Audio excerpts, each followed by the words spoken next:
जो भी पेरेंट्स ये देख रहे हैं या मुझे सुन रहे हैं, मैं उनको यही कहना चाहूँगी कि अगर आप आपके बेटे या बेटी को यहाँ पे देखना चाहते हैं, इतनी बड़ी पोस्ट है यूपीएससी की, अगर आप वहाँ पे उनको देखना चाहते हैं तो फर्स्ट थिंग उसमें लगेगा कि आपका सपोर्ट। नमस्ते। यूपीएससी जो कि एक बहुत ही कठिन परीक्षाओं में से एक है, आज उसी के लिए हमारे साथ एक बहुत ही स्पेशल गेस्ट है जिन्होंने हाल ही में अपने सेकंड अटेम्प्ट में आईआरएमएस जो कि इंडियन रेलवे मैनेजमेंट सर्विस उस पोस्ट को प्राप्त किया है और उनकी उम्र सिर्फ और सिर्फ 24 वर्ष है। उनका नाम है श्रुति मालू। आज हम उनसे जानेंगे क्या स्ट्रैटेजीज थी उनकी, क्या डिफ़िकल्टीज़, क्या चैलेंजेस उन्होंने फेस किए। बने रहिए वीडियो के एंड तक, हर एक पार्ट बहुत इंपॉर्टेंट है। श्रुति मालू, बहुत बहुत बधाई हो आपको इस सफलता के लिए। Thank you so much. Thank you so much मुझे यहाँ पे बुलाने के लिए भी। मैं और सारे व्यूअर्स हम पर्सनली आपसे जानना चाहेंगे आपकी इस जर्नी की शुरुआत कैसे हुई, कब आपने सोचा कि आपको यूपीएससी करना चाहिए, इसके बारे में आप मुझे बता दीजिए। जी बिल्कुल। एक्चुअली जब मैंने 12th किया तो मैंने साइंस लिया था, तो उसके बाद I didn't have any clear idea कि मुझे इसके बाद एग्जैक्टली करना क्या है। तो अब मुझे मेरे एक सर है, प्रशीत सर, जो हमें फ़िज़िक्स पढ़ाते थे इस कॉलेज में, उन्होंने कहा कि तू यूपीएससी कर। At that time I had no idea कि यूपीएससी होता क्या है एग्जैक्टली। पर फिर धीरे धीरे मैंने उसके बारे में समझा कि क्या होती है, एग्ज़ाम कैसी होती है, कैसे होता है सब कुछ। उसके बाद मैंने ठान लिया था कि मैं यूपीएससी करूँगी। तो 12th से मेरी जर्नी शुरू होती है। उसके बाद मैंने बीए इन सोशियोलॉजी किया फर्ग्यूसन कॉलेज पुणे से। बीए मतलब सोशियोलॉजी में मेरा स्पेशलाइजेशन था वहाँ। उसके बाद तब मैंने थोड़ी एनसीईआरटीज़ पढ़ रखी थी और फिर वहाँ से मैं दिल्ली चली गई 2021 में पास आउट होके। और ये मतलब यहाँ से फिर एग्जैक्टली मेरी यूपीएससी की जर्नी स्टार्ट होती है। जब मैंने 2021 से दिल्ली में गई, मैं वहाँ पे मैंने 2-3 साल पढ़ाई की और आज मुझे आईआरएमएस मिला है। जैसे आपने कहा बीए में आपने सोशियोलॉजी एज एन ऑप्शनल लिया था, क्या सोशियोलॉजी ही लेना चाहिए या आप क्या सजेस्ट करना चाहोगे एज एन ऑप्शनल? एक्चुअली क्योंकि मुझे कॉलेज में भी एक स्पेशलाइजेशन चूज़ करना था और यूपीएससी का मन में पहले से ही था, तो मैंने सोचा क्यों ना कोइंसाइड कर ले वो दोनों सब्जेक्ट। तब मैंने सारे ऑप्शनल्स के सिलेबस पढ़े थे और उनके क्वेश्चन पेपर देखे थे। तो जो मुझे सबसे ज़्यादा अट्रैक्ट कर गया था वो था सोशियोलॉजी, और वो मेरे कॉलेज में भी वो सब्जेक्ट अवेलेबल था। तो उस टाइम पे मुझे वो सब्जेक्ट मिल भी गया। और तो मैंने सोचा sociology is a very basic subject जिसमें बहुत जनरल टर्म्स है, जैसे हमारे फैमिली है, रिलीजन है, बस उसको हमको इन डेप्थ स्टडी करनी है। तो why not to study that subject जो हम हमारे रेगुलर सराउंडिंग में देखते हैं, और उसको ही अगर हमें डिटेल्स पढ़ने का मौका मिल रहा है, सो वाई नॉट। और वो थोड़ा सा उसका एक्चुअली जो भी बुक्स है, मटेरियल है, वो मार्केट में अवेलेबल होता है, सब कुछ अवेलेबल है। और बहुत सारे टॉपर्स भी इससे निकले थे, तो मैंने उनके सब की स्ट्रैटेजी देखी और यही सब्जेक्ट मुझे सही लगा मेरे लिए कि मैं पढ़ सकती हूँ शायद। और जिसे भी ऑप्शनल सोचना है, मुझे लगता है वो अपना बैकग्राउंड देखे पहले कि क्या है। अगर वही सब्जेक्ट ऑप्शनल में भी अवेलेबल है तो वो ले लेना चाहिए, बट बहुत लोगों को लगता है कि वो मैच नहीं कर रहा है। तो बहुत सारे सब्जेक्ट्स के आप, जैसे मैंने किया कि क्वेश्चन पेपर देख ले और उसके बाद सिलेबस देख ले वो ऑप्शनल का। अगर आपको अट्रैक्ट कर रहा है, आपका इंटरेस्ट उसके अंदर है, तो ही लेना, वरना क्योंकि ऑप्शनल में बहुत टाइम आपको देना पड़ेगा। इट्स लाइक 500 मार्क्स का सब्जेक्ट, तो आपको बहुत टाइम उसमें इन्वेस्ट करना पड़ेगा। तो आप बहुत सोच समझ कर लेना, जिसमें आपका इंटरेस्ट है वही चूज़ करना। अब हम आपसे जानना चाहेंगे प्रीलिम्स के बारे में। एक्चुअली प्रीलिम्स एक ऐसी चीज़ है जिससे मुझे आज भी डर लगता है। अगर मैं आगे भी अब देना मुझे पड़े प्रीलिम्स, तो मुझे उसमें बहुत डर लगेगा। प्रीलिम्स है ही ऐसी चीज़, बट उससे डरना ये तो है ही, बट उसकी स्ट्रैटेजी एक ऐसी मैंने यूज़ किया था कि जो सब लोग करते हैं जनरली वही किया था, ऐसे कुछ नहीं किया था। बट मैं बता देती हूँ कि जो भी हमारे स्टैटिक बुक्स है, जैसे कि लक्ष्मीकांत, स्पेक्ट्रम, जो भी एनवायरनमेंट के लिए हम शंकर आईएएस जैसे पढ़ते हैं, इन सबको आपको फुल फुल फुल फुल रटना पड़ेगा। मतलब every line needs to be noted. उसको 10-15 टाइम्स आपको रिवाइज करना पड़ेगा। उसके because static is going to give you marks. Generally हम लोग क्या है, करंट के पीछे भागते हैं, करंट अफेयर्स वो या तो सबको आने वाला है या तो किसी को नहीं आने वाला है। That is the thing about current. तो स्टैटिक पे ज़्यादा फोकस करिए, आपका 50-70% फोकस स्टैटिक पे ही होना चाहिए। दूसरा, मैंने प्रीलिम्स के लिए ये किया था कि बहुत सारे मॉक्स दिए थे, जैसे कि आपका जो भी सब्जेक्ट, जैसे कि पॉलिटी है लक्ष्मीकांत, आपने वो पढ़ लिया। अब आपने वो जैसे ही पढ़ लिया वैसे ही आप उसके हाफ लेंथ टेस्ट, मतलब जो भी सेक्शनल टेस्ट होते हैं वो दे दीजिए। कोई भी इंस्टीट्यूट का आप दे सकते हैं, तो आप वो दे दीजिए। एंड हर एक सब्जेक्ट का आप ऐसे ही कीजिए, जैसे आपने शंकर आईएएस अगर पढ़ लिया एनवायरनमेंट की, तो आप उसका एक टेस्ट दे दीजिए। इकोनॉमिक्स के लिए आपने जो भी बुक्स पढ़ी है वो पढ़ लीजिए, उसके बाद आप एक टेस्ट दे दीजिए। और टेस्ट को सिर्फ देना नहीं है, टेस्ट को एनालाइज भी करना है। जैसे आपने टेस्ट दिया, देन वो पर्टिकुलर टेस्ट दे के आपको उसी टेस्ट पेपर पे आपको लिख देना है कि उसका सही आंसर क्या है। और ऐसे करते करते आपको एनालाइज करना है कि मैंने कहाँ गलती की। जैसे कोई क्वेश्चन है, अगर आपका गलत होता है तो वो क्वेश्चन क्यों गलत हुआ, what was I thinking at that time, मतलब मैंने क्या सोच रहा था। अगर मेरा 50-50 हुआ है वो क्वेश्चन, तो अगर मैंने बी या सी में से मार्क किया था, उसका आंसर बी था पर मैंने सी किया, तो वाई, मैं एग्जैक्टली उस टाइम पे क्या सोच रही थी, it is very psychological at times. तो ये आपको ध्यान में रखना है। उसके बाद ये आपको ध्यान में रखना है कि आप कितना अटेम्प्ट कर रहे हैं। 90 ±5 needs to be attempted. Paper इतना रैंडम हो चुका है, इतना अजीब सा आने लगा है आजकल तो paper, so you need to attempt 90 ±5, like because I personally in 3 of my tests attempted 90। And then सबसे मेन जो चीज़ आती है वो है PYQ, प्रीवियस ईयर क्वेश्चंस। क्योंकि आई रिमेंबर कि जब फर्स्ट अटेम्प्ट में मेरा 20 मार्क्स से रह गया था, उसके बाद जस्ट 5 डेज़ में प्री था, और मैंने इतनी कुछ पढ़ाई नहीं की थी तब, क्योंकि तुरंत रिजल्ट आया था। I was just waiting for the result and तुरंत 5 डेज़ में प्री था। सो तो तब मैंने 5 दिन में सिर्फ प्रीवियस ईयर क्वेश्चंस किए थे, और तब मेरा प्री निकल गया था। तो इससे मैं आपको ये बताना चाहती हूँ कि प्रीवियस ईयर क्वेश्चंस का मतलब कितना ज़्यादा है। तो प्रीवियस ईयर क्वेश्चंस आपको एग्ज़ाम के 1 महीने पहले करने हैं, ताकि आपका मॉक्स का जो माइंडसेट है वो हट जाए और आप यूपीएससी के माइंडसेट में आ जाओ। So this is very important. और मैं आपको प्रीवियस ईयर इसलिए भी बोल रही हूँ क्योंकि उससे मेरे सीधे सीधे 5-10 क्वेश्चन हर साल हो जाते हैं। नॉट एग्जैक्टली कुछ नहीं होगा, but when you will know how UPSC makes question, you will understand what is the answer. जैसे मैं आपको बताऊंगी कि एक इफ़ आई रिमेंबर, एक कॉन्गो बेसिन वाला क्वेश्चन था कि कॉन्गो बेसिन में कौन से रिवर आते हैं something in 2023। And in 2024 again एक क्वेश्चन था कि लार्जेस्ट पीटलैंड कौन सा था। सो उसमें 4 ऑप्शन थे। इफ़ यू नो कि PYQ रिपीट होते हैं तो आपको समझेगा कि उसका आंसर कॉन्गो बेसिन ही होगा। I did not have any idea कि लार्जेस्ट पीटलैंड कौन सा है, but I knew that PYQ gets repeated. So you need to have this smart work, कि स्मार्ट वर्क कैसे करते हैं। तो अगर आप इतना बेसिक कर ले कि स्टैटिक अच्छे से पढ़ के जाए, आप उसको बहुत ज़्यादा बहुत ज़्यादा टाइम रिवाइज कर ले, आप PYQs अगर अच्छे से कर ले और बेसिक सा करंट अफेयर्स कर ले जो सब लोग करते हैं, it will be more than enough to clear prelims. Wonderful, like जिस तरीके से आपने प्रिपेयर किया है and the time management, I guess जो व्यूअर्स अभी देख रहे हैं उन्हें बहुत कुछ सीखने मिला होगा इस चीज़ से डेफिनेटली। सो प्रीलिम्स में CSAT एंड GS के लिए पर्टिकुलरली आपने कैसे प्रिपेयर किया? अभी GS का तो जैसे मैंने बता ही दिया, बट GS की बुक लिस्ट में आपको एक बार बता देती हूँ कि GS में जो भी एंशियंट हिस्ट्री मैंने तमिलनाडु टेक्स्ट बुक से किया था, then Tamil Nadu 11th-12th, and ancient medieval मैंने वहाँ से किया था। मॉडर्न के लिए मैंने स्पेक्ट्रम यूज़ किया था। पॉलिटी के लिए as usual Laxmikanth. Then environment के लिए शंकर IAS मैंने पढ़ा था। एंड आई थिंक सो यही सब्जेक्ट्स है। एंड जोग्राफ़ी के लिए मैंने 11th-12th की NCERT पढ़ी थी। मोस्टली 11th की काम की उसमें, 12th की it's not more suitable, but still to get a rough idea about human geography मैंने वो पढ़ा था। देन वर्ल्ड जोग्राफ़ी के लिए अब क्या होता है, वर्ल्ड जोग्राफ़ी के लिए बहुत लोग क्लासेस वगैरह देखते हैं।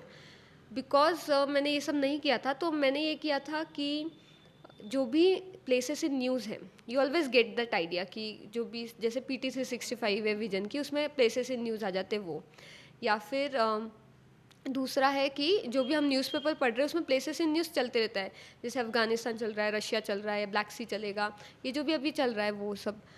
तो वो मैं नोट करती थी, अपने एक छोटी-सी मैंने नोटबुक बनाई थी। उस नोटबुक में मैंने सब नोट करके रखा था कि कौन से न्यूज़ है। फिर मैं उनका मैप बनाती थी खुद से ही। फिर मैं उसके आस-पास के रीजन्स बनाती थी, कंट्रीज़ बनाती थी, या फिर वो जो भी सी है उसके आस-पास के कंट्रीज़ बनाती थी। तो जैसे ये 2024 प्रीलिम्स में नॉर्थ सी आया था, तो नॉर्थ सी का भी मेरे छोटी सी जो मेरी नोटबुक है उसमें नॉर्थ सी का भी डायग्राम बना हुआ था। तो ये जो भी मॉक्स में न्यूज़पेपर में ये जो भी आप प्लेसेस इन न्यूज़ देखते हैं वो आप एक जगह नोट करके रखें और उसको सबको डिटेल डायग्राम बनाएं। अगर आपके पास समय नहीं है तो I use to do that always and it worked for me.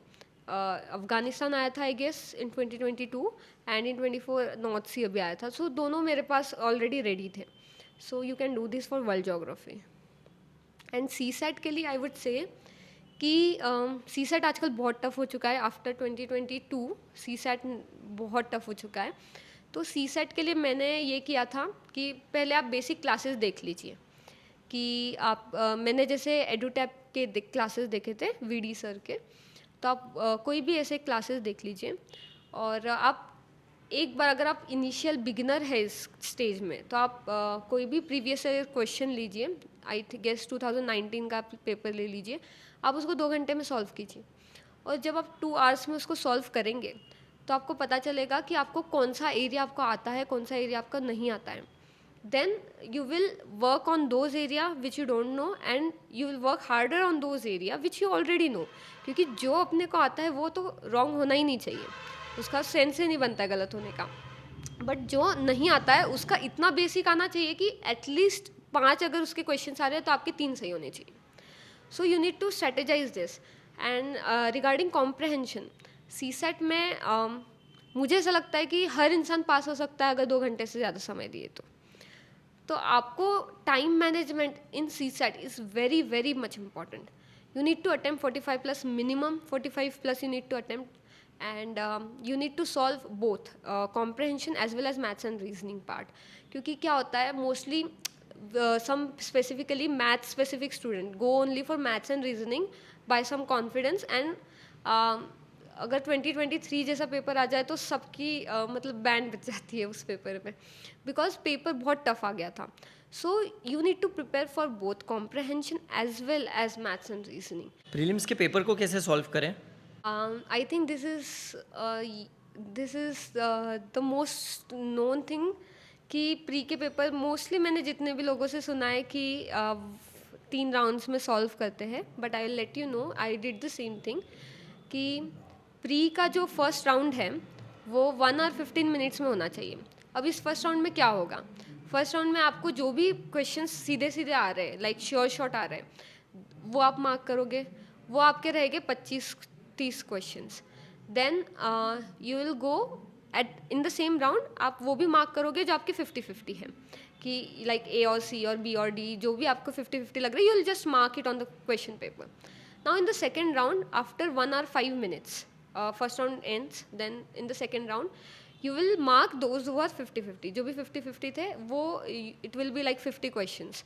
So 50-55 questions second round में रहेंगे, वो 50-50 वाले आप सॉल्व कर देंगे। Then in the third round is like जो प्योर तुक्का मारना है, वो ऐसे 2-4 क्वेश्चंस रहेंगे and at the time you will fill the OMR as well. So in the first round it is 1 hour 55 minutes, in the second round it's 45 minutes and remaining 10-15 minutes it's OMR and you know the questions which you do not have any idea of.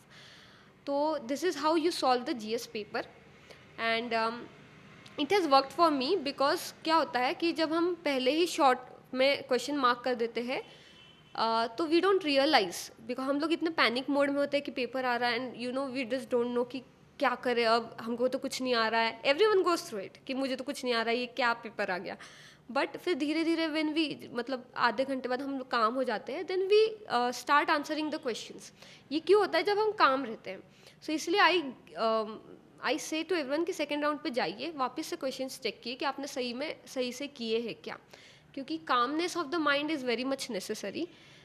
सो इसीलिए I guess 1 to 3 rounds are necessary, mostly 2 rounds it is but you can go for 3 rounds.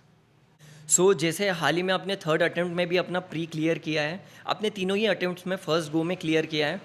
सो आपने क्या अलग किया है in terms of preparation? Actually different in the sense what I did and what helped me. मतलब हम करते तो बहुत चीज़ें, बट हेल्प कुछ बहुत कम चीज़ें करती है। तो जो मुझे हेल्प किया था वो था इंट्यूशन। बहुत छोटी चीज़ है बट बहुत बड़ी चीज़ है। इंट्यूशन मतलब क्या होता है, जब हम कुछ पढ़ते हैं तो हमारे सबकॉन्शियस माइंड में वो बैठ जा रहा है। We don't know, we know, but we know. The thing is that, so आपके सामने अब एक क्वेश्चन आ रहा है, यू आर कन्फ्यूज कि बी है कि सी है। Your intuition will tell something to you that B है, because there is something in our subconscious mind कि वो बैठा हुआ है। It knows but you are not trusting yourself, you are self doubting your self. तो इसके वजह से वो आंसर गलत हो जाते हैं। सो कैसे पता चलेगा हमारा इंट्यूशन सही हो रहा है नहीं हो रहा है? ये सब मॉक्स के थ्रू, टेस्ट, हम जो भी टेस्ट देते हैं, मॉक्स देते हैं, उसके थ्रू आपको समझेगा कि what your intuition is telling you. So इसीलिए मॉक्स देना बहुत ज़रूरी है। Before prelims I guess you need to give 30 to 40 mocks minimum, ताकि आपका ये सब चीज़ें जो है वो डेवलप हो सके, आपको समझ सके आपका क्या सही होता है और क्या नहीं। और दूसरी ये चीज़ है कि क्रिटिकल एनालिसिस आपको करना पड़ेगा। लाइक आई रिमेंबर मैं लक्ष्मीकांत पढ़ रही थी दिस टाइम ओनली। सो मैं जब पढ़ रही थी तो लक्ष्मीकांत के हर चैप्टर के पीछे एक पेज है आर्टिकल का, एंड वहाँ पे आर्टिकल्स लिखे कॉन्स्टिट्यूशन के। सो मैंने देखा कि 109 आर्टिकल मनी बिल से रिलेटेड है, but whenever we use to think of money bill हमारे सामने आता है आर्टिकल 110।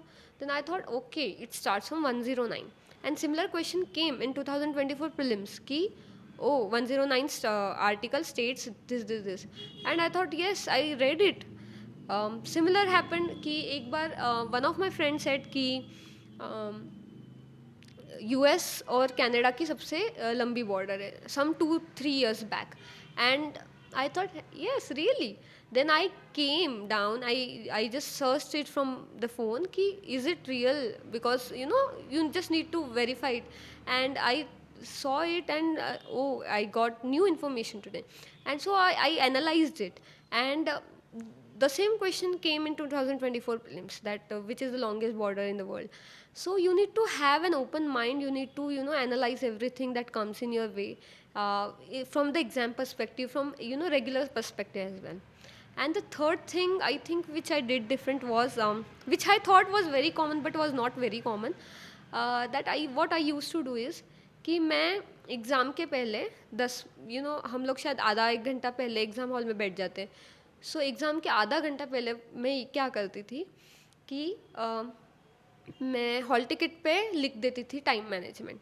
लाइक अगर 9 बजे पेपर है तो फर्स्ट रीडिंग रहेगी 9 to 10:05, सेकेंड रीडिंग रहेगी 10:05 to 10:45 और 50 what ever, and remaining 10 minutes में क्या करूँगी, OMR। ये मैं हॉल टिकट पे लिख देती थी, एंड क्योंकि हम पैनिक में भूल जाते हैं हमने टाइम एग्जैक्टली क्या सेट किया था, तो मैं वो लिख देती थी।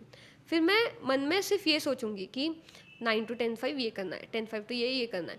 मैं उसको कंटिन्यूसली 10-15 बार रिपीट करूँगी माइंड में कि श्रुति 9 से 10:05 अपने को एक रीडिंग कंप्लीट करनी है, मतलब ख़त्म करना है वो, उसके बाद टाइम लगना ही नहीं चाहिए।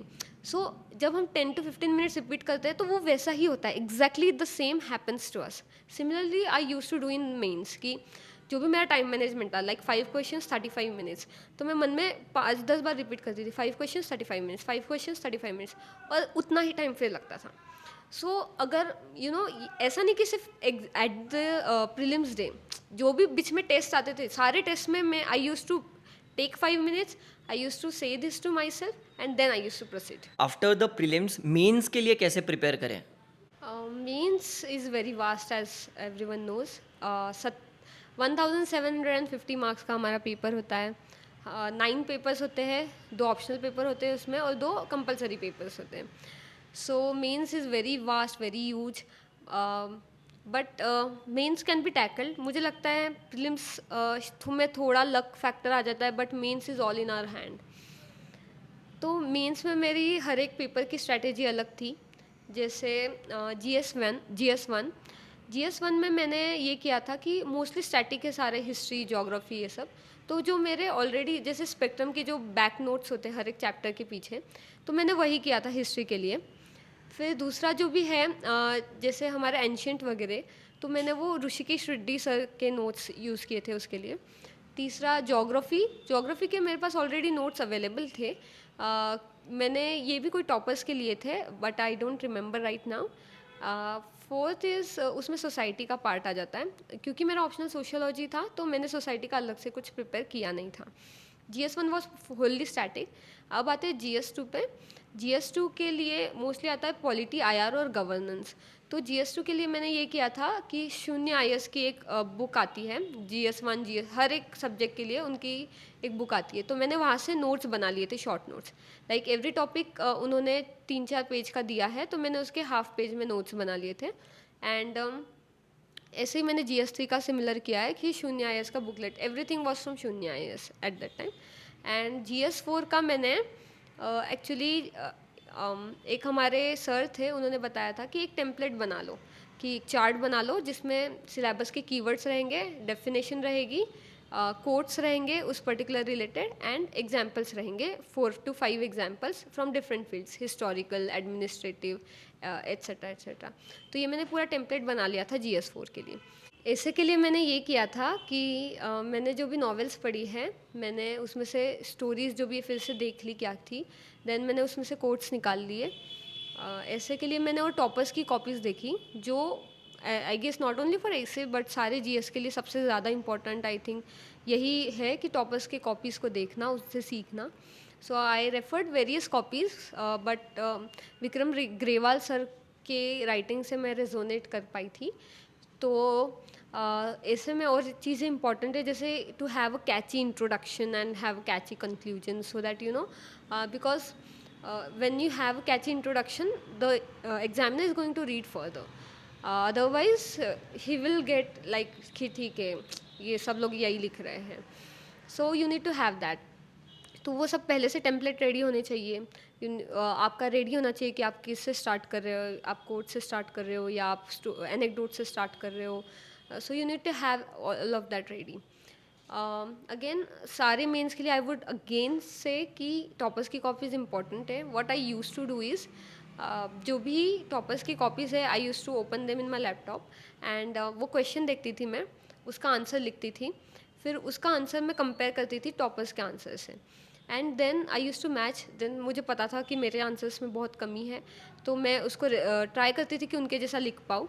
फिर एक आंसर से सीख के मैं कुछ तो सीखती थी, फिर सेकंड आंसर में उसको अप्लाई करती थी, फिर सेकंड आंसर भी मैंने उनसे कंपेयर किया, फिर मैं उनसे कुछ सीखती थी, फिर थर्ड आंसर में, ऐसे this was an ongoing process.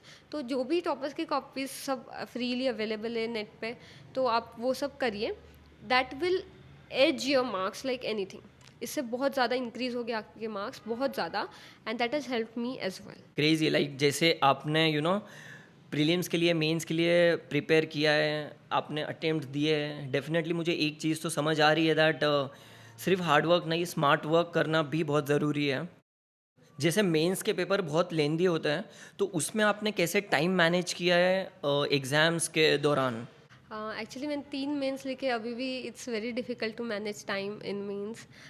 वो एक बहुत बड़ा इशू रह जाता है, क्योंकि आपको 3 घंटे में you need to fill 50-55 pages, and you need to think, you need to read the question, you need to draw diagrams, you need to write, you need to do so many things at once, and in 3 hours you need to do all of this.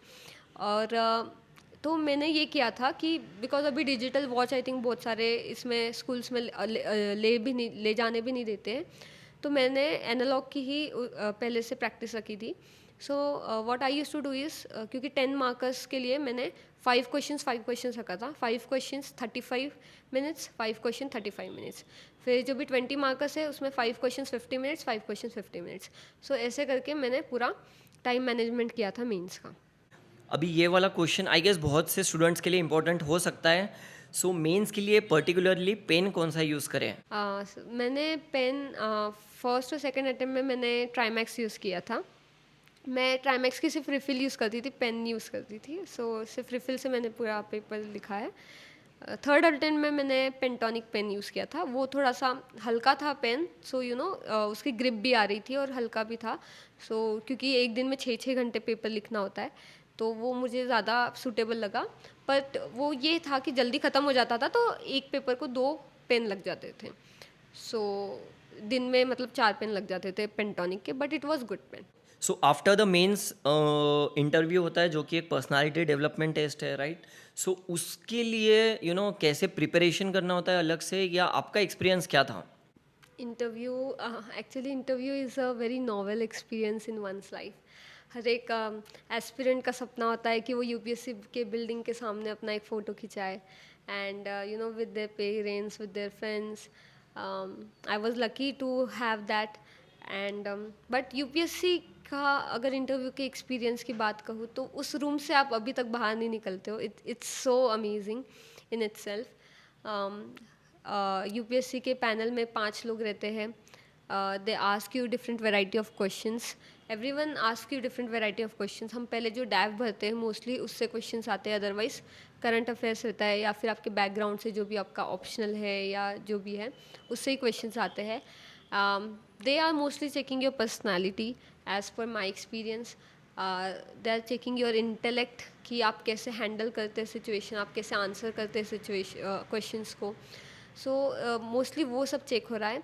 बाकी जो भी hype है interview के बारे में या UPSC के बारे में, ये इतना अगर आप प्रोसेस में है तो आप समझोगे कि ये इतना कुछ नहीं है जितना हाइप्ड हुआ है. बिकॉज जैसे यूट्यूब पे वीडियोस चलते हैं इंटरव्यू के, कि do this and do that, like ऐसा एक्चुअल में बहुत रेयरली होता है.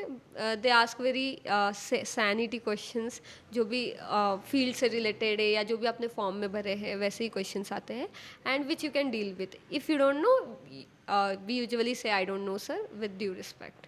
सो जैसे आपने इंटरव्यू दिया, तो इंटरव्यू के दौरान किस सेक्शन से मेजॉरिटी ऑफ क्वेश्चंस पूछे जाते हैं?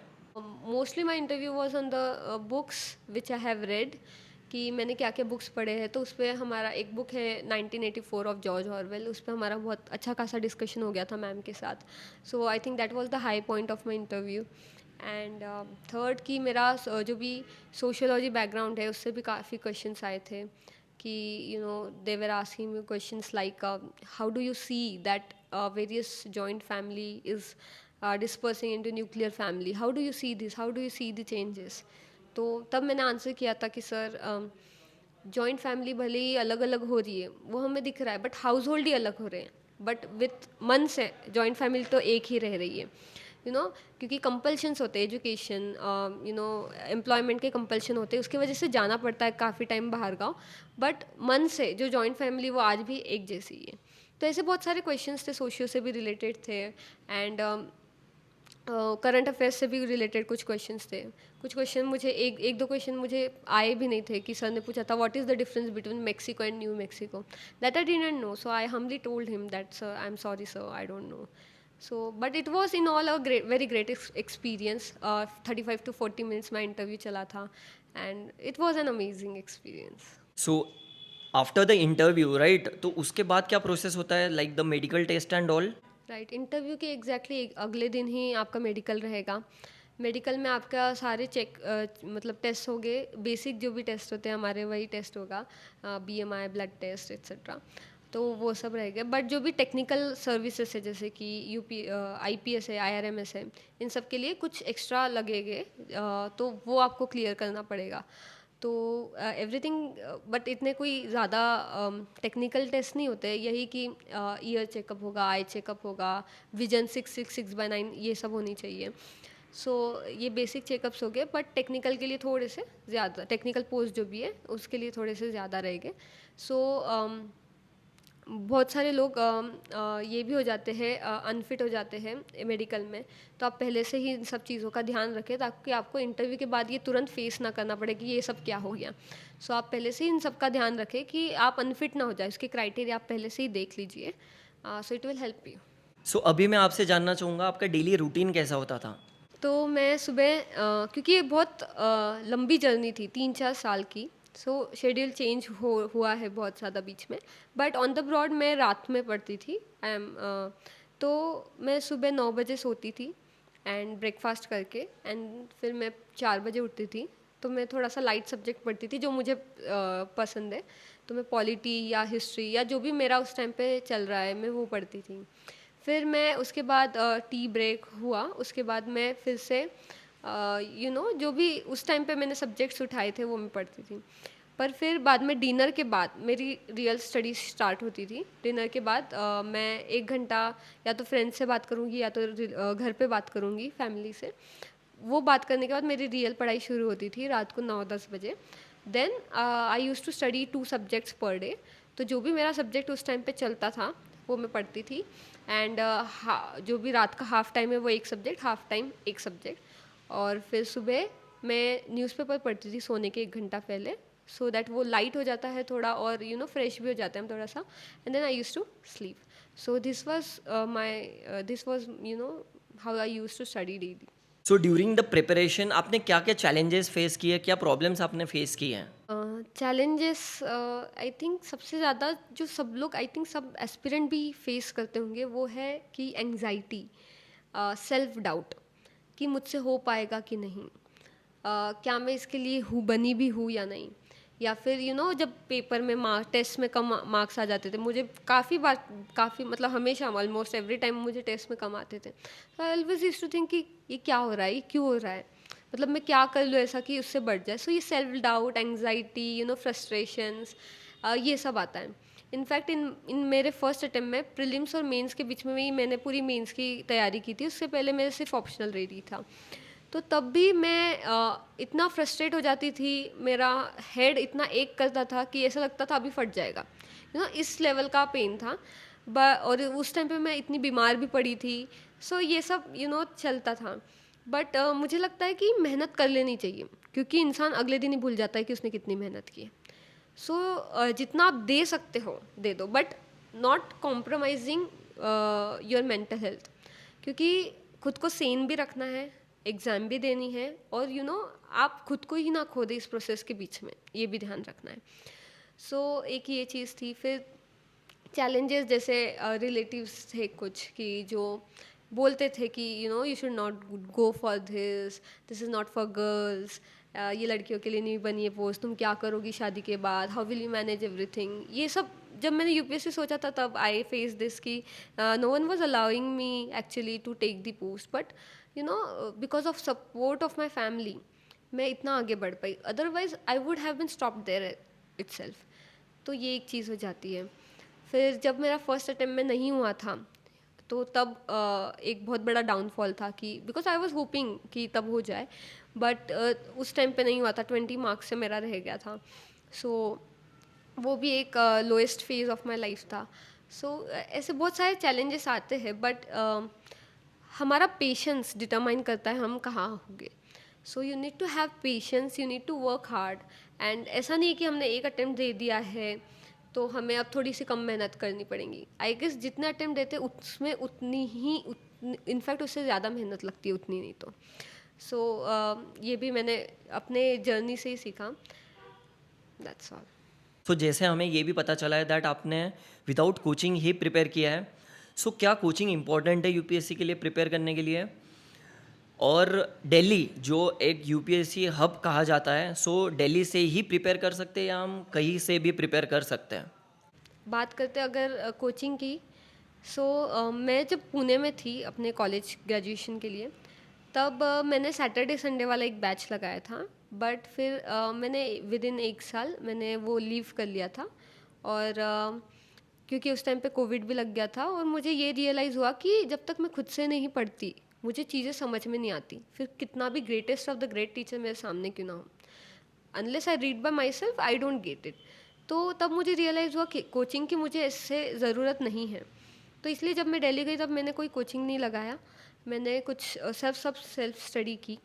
और बट अगर आप पूछ रहे हो कि दिल्ली का रोल क्या था, I think Delhi's role was huge in my personal life, क्योंकि what I was in Pune and what I was in Delhi, there is a huge difference.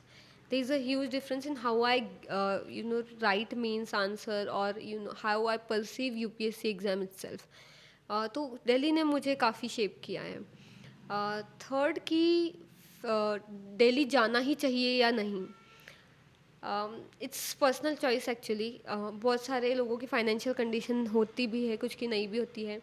सो पहले उसको ध्यान में रख के कीजिए सब कुछ.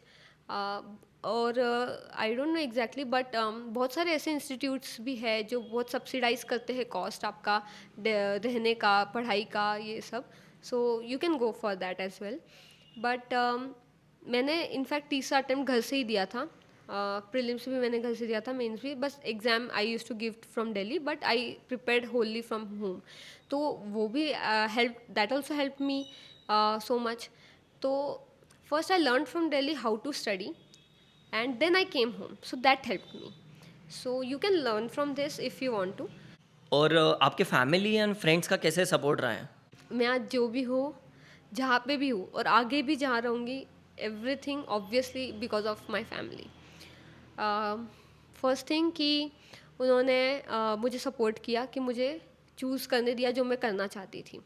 सेकेंड थिंग कि उन्होंने कभी मुझे स्ट्रेस नहीं किया कि कितना टाइम लगेगा, और you know not forcing for marriage और anything else.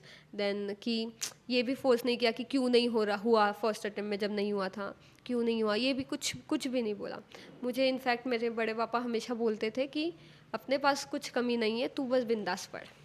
So you know एक लाइन, बस ये एक लाइन सब कुछ हमें यू नो एक मेंटल पीस दे देती है, माइंड का पीस देती है कि हाँ अब मैं आराम से पढ़ सकती हूँ.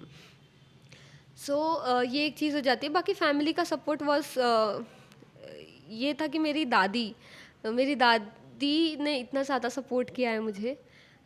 She use to always you know acknowledge कि मेरी पोती इतने आगे बढ़ गई है. मेरी दादी हमेशा बोलती थी कि यू नो मेरी पोती कलेक्टर बनेगी, ये वो. और वो उनकी आंखों में जो खुशी देखती थी मैं, वही मेरा मोटिवेशन था. उसी से मुझे लगा कि हाँ यार इनके लिए कुछ करना है. That's all. क्या ये सही डायरेक्शन है या एक सेफर साइड भी होना चाहिए साथ में? एक्चुअली यूपीएससी में टाइम तो लग जाता है. जितनी भी बड़ी पोस्ट हो उतना ही टाइम भी लगता है. 3-4 साल तो आप लेकर चलिए कि अगर आप एंटर कर रहे हैं इसमें, तो you need to take 3 to 4 years की मिनिमम इतना तो लगना है. बिकॉज एग्ज़ाम को ही 1 साल लग जाता है. आप प्रिपरेशन 1 साल करोगे, और मोस्टली फर्स्ट अटेम्प्ट में निकलना इज़ वेरी वेरी रेयर. तो इसीलिए आप 3-4 साल तो हाथ में रखिए. दूसरी चीज़ कि प्लान बी अगर रहेगा तो it's a very safer option, क्योंकि बहुत अनसर्टेनिटी है. आई वुडंट से कि go only for UPSC, that would not be very practical. तो आप सेकेंड प्लान बी भी रखिए कि एक्चुअली जब आप यूपीएससी की पढ़ाई करते हैं तो बहुत सारे गवर्नमेंट एग्जाम्स आपके सामने होते हैं. तो वो एग्ज़ाम्स आप देते रहिए, जैसे आईबीबी हो गया, सीएपीएफ हो गया. You have so many exams, SSB हो गया. So you need to give all of that. So जैसे आज लाखों स्टूडेंट्स अपीयर कर रहे हैं यूपीएससी की प्रिपरेशन के लिए, सो आप उन्हें क्या सजेशंस देना चाहोगे? सो टू ऑल द एस्पिरेंट्स, मैं आप सबको यही बोलूँगी कि सेल्फ डाउट मत करो. आपके अंदर जो पोटेंशियल है आपको भी नहीं पता. I never knew that I had it within me. So आपके अंदर वो चीज़ है, आपको बस उसे टैप करना है, उस पोटेंशियल को. आप मेहनत कीजिए, आप पूरी डेडिकेशन से पढ़ाई कीजिए, आप राइट डायरेक्शन में पढ़ाई कीजिए, आप सही मेंटरशिप से पढ़ाई कीजिए. So no one can stop you from excelling UPSC. Thank you so much. So I hope कि आपको इस वीडियो ने डेफिनेटली मोटिवेट किया होगा, एक सही डायरेक्शन दी होगी. एंड अगर आप चाहते हो कि इन फ्यूचर हम आईएएस, आईपीएस, आईआरएस के साथ भी इंटरेक्ट करें, तो आप मुझे कमेंट सेक्शन में बता देना. और अगर आपके और भी क्वेश्चंस है जो मैंने मिस कर दिया है, वो आप कमेंट सेक्शन में बता सकते हो. हम डेफिनेटली ट्राई करेंगे आने वाले वीडियोज़ में उसे भी कवर करें. So thank you so much and best of luck for your pre, mains and interview process. Thank you so much.